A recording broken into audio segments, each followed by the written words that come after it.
Hi everyone, this is Joanne with a work in progress and welcome to another episode of Crafterday. Today I am going to show you how to use some old vintage cookbooks and some items that you can pick up from the Dollar Tree to create a countertop knife rack using those items. So what you're going to need are some old cookbooks. You can even pick these up at the Dollar Tree if you want to. It is totally up to you. You're going to need your handy dandy glue gun, a pair of scissors, extra glue sticks, because this might take a little bit of glue because you want to make sure that you get the books good and secured to each other. And for this one, I'm going to use two different kinds of burlap ribbon. One a plain one here and one with the lace. Both of these were picked up from the Dollar Tree. Now the cookbooks that I selected, let me move you down here so you can see a little bit better what it is that I'm going to be doing. Okay. The cookbooks that I selected, I got varying heights of them. I kind of like that look a little bit better. You can choose to have them all uniform height, or you can stagger them like this. I kind of think that the staggering gives them a little bit more interesting character. And you know what? Let me move you down here as well. Pardon me for just a minute. Scoot you down. See if this is better angle. Yep, I think that might be a little bit better for you. Okay, so you're going to start by removing the covers. You don't need the covers at all. And you'll see that I tried to choose some here that had a little bit, the covers were a little bit coordinating here. This one was a little bit off, but I thought it was just really cute. Oh. And we'll just peel this off too. Don't even worry about if you have anything on the sides. You're not even going to see them except for the two exterior books. And here's our third one. And then lastly, our fourth one here. So as you can see, they kind of coordinate a bit with the reds here. I'm going to use this one on the outside because I like that red pattern. I'm going to use this one in the outside. I like the solid red, and then those will be my interiors. So that's what it's going to look like. I'm going to get started placing the first one on my flat surface.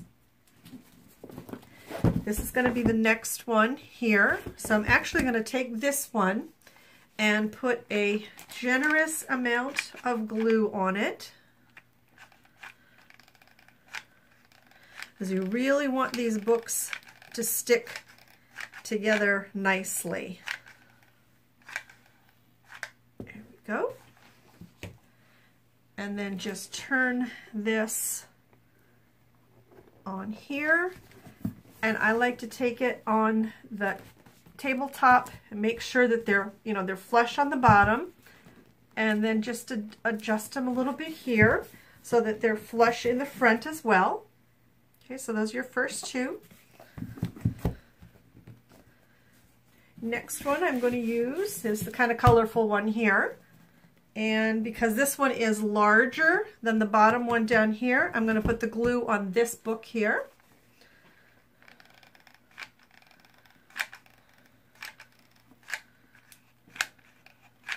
And I found this idea in a magazine while waiting at my dentist's office for my annual cleaning.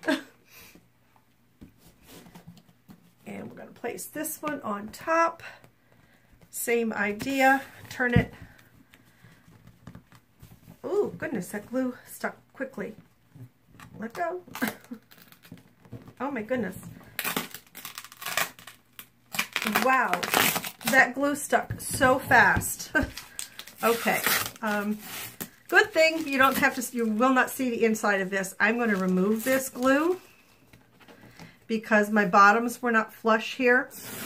And I think it's important that they are, because that's the part that's going to be sitting on your countertop. So you want those to be nice and straight with each other. Good thing that you cannot see the interior bindings on these books. And I know some of you folks that are real readers, this is going to be kind of painful for you. And I do apologize for that. I can understand that. Reading is a is becoming a lost art form, I think. One more piece here. There it doesn't want to come off. Okay, let me try this again. I was amazed at how quickly that glue stuck. Maybe it's because of the surface of the books, I'm not sure. Okay, I'll try this again.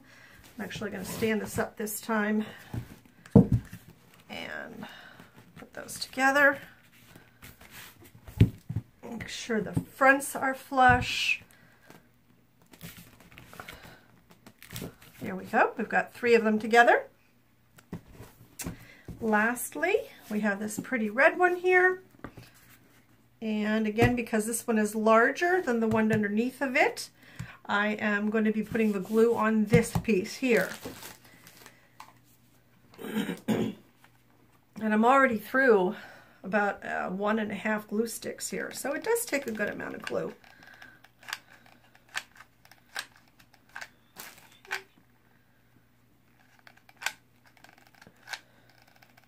But you want to make sure that your books are going to stay together. You don't want this falling apart with the knives in it.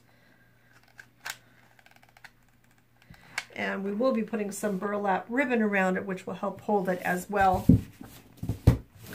Okay, once again, I'm going to stand that on end. Let that guy flush. Good. And make sure they're flush this way as well. And there we go. I mean, that was simple, right? That's the beginning of it. So what I'm going to do, I've already cut for time purposes. I cut a piece of the plain, there we are, burlap ribbon that is going to go around and will be secured in the front. So you're going to see in the back, which, you know, once it's on your countertop, you're not going to see this.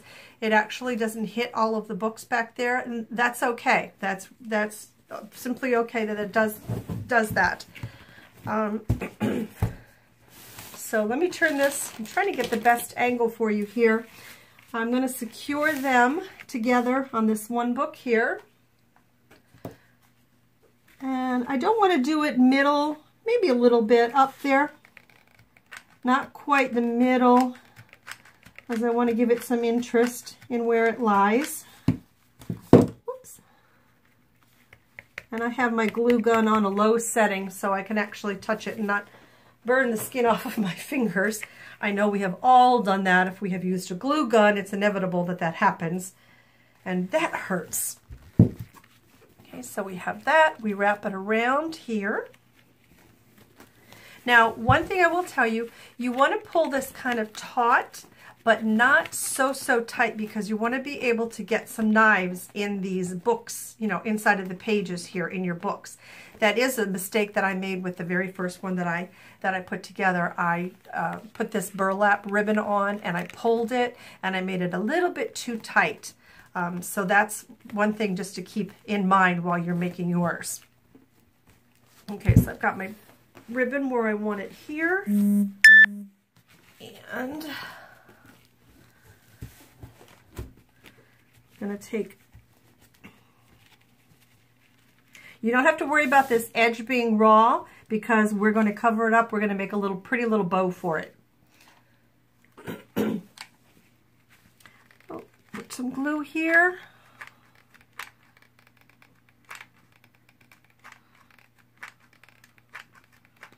Make sure that's nice and secure. There we are. Okay, let that dry. About the glue stick here. I'm just going to hold that while that dries. And there we are so far. Okay. Oop. There we go. That's what we've got so far put together. Now next on our ribbon, I've already cut a piece here for time purposes. And you're going to cut the length that you want. Now this is the way that I make the ribbon for this. I know everybody has different ways of making, not a ribbon, I'm sorry, a bow. Everybody has different ways of making a bow. And by all means, please, use whatever is the best method for you. This is just something that I came up with. So what I do is actually, cut a piece to a length that I like. And I think I'm going to like that length there. Put the two raw edges, overlap them in about the center, because you can see I've got my two loops there. I'm going to run a bead of glue down there, put that together, run another bead of glue down this raw edge here, and lap that over there.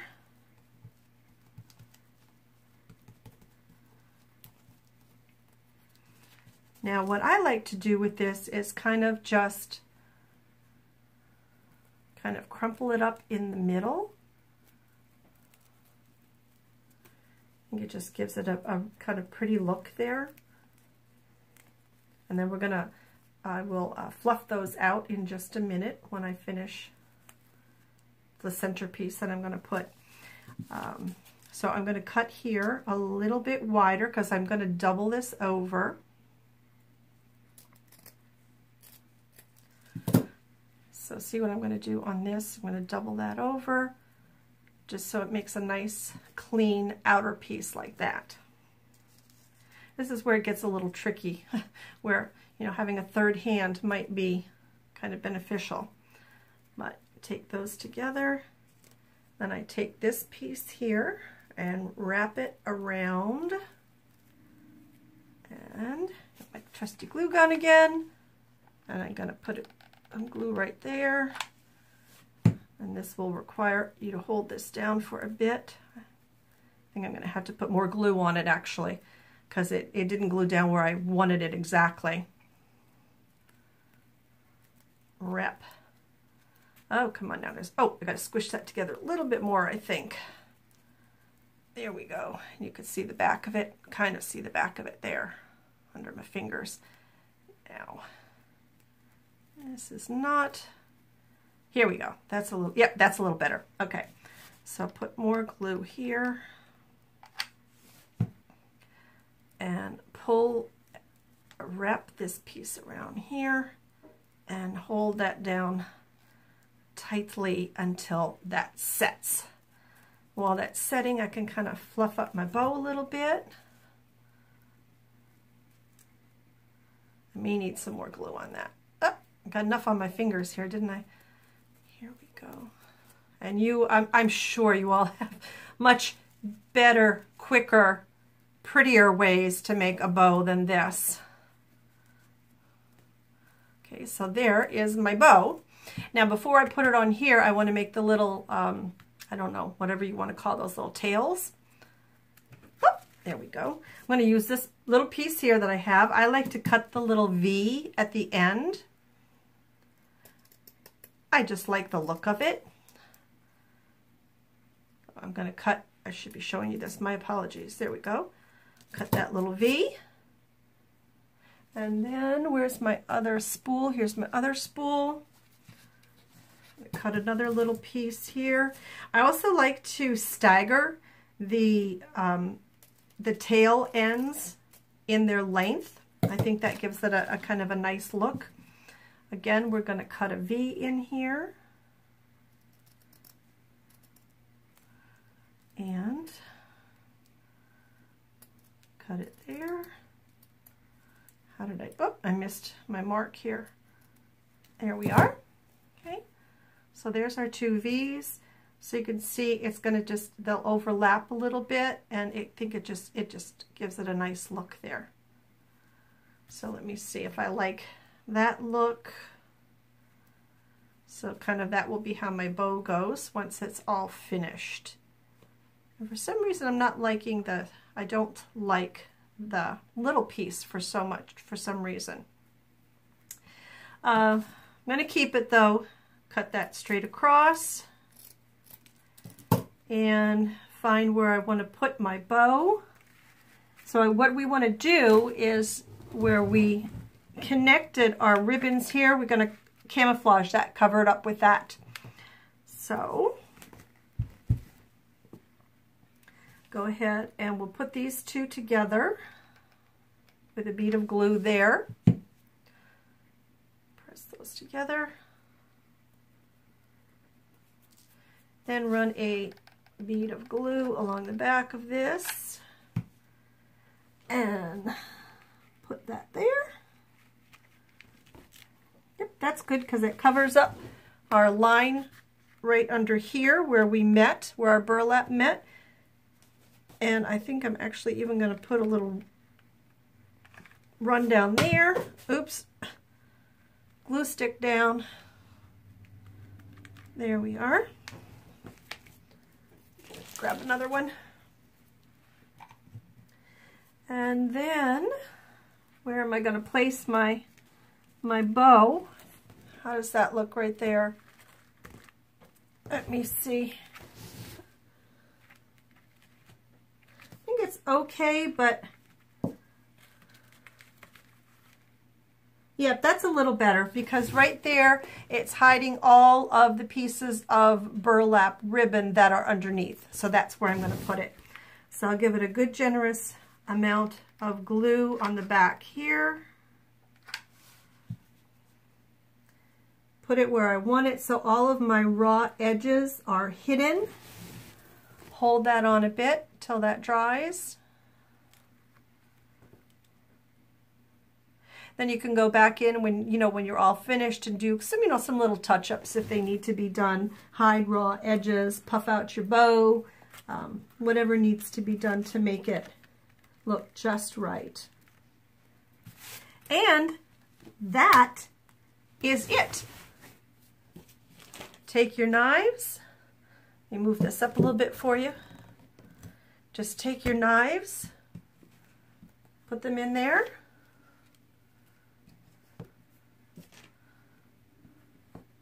And there you have it. It's a cute little vintage cookbook knife rack for your farmhouse kitchen. Super easy, really inexpensive to make. I hope you enjoyed the video. Please leave some comments down below. Let me know what you think of it, if it's something that you might want to give a try to. And if you do and it turns out great, or if it doesn't turn out great, let me know. Somehow, if I could see some pictures, that would be fabulous. If you know anybody that you think might enjoy doing this kind of craft, super easy and cute when it's finished, please share the video with them. I bet you they would enjoy it. If you did like the video, give it a thumbs up. Let me know that you're going to give it a try. And thank you so much for watching this. Sorry it took me so long to get it out, but I finally did, and I will have some more coming. I hope you all have a fabulous beginning to your week, and I will see you again in another few days with another video coming up. Until then, take care, everybody. Bye-bye.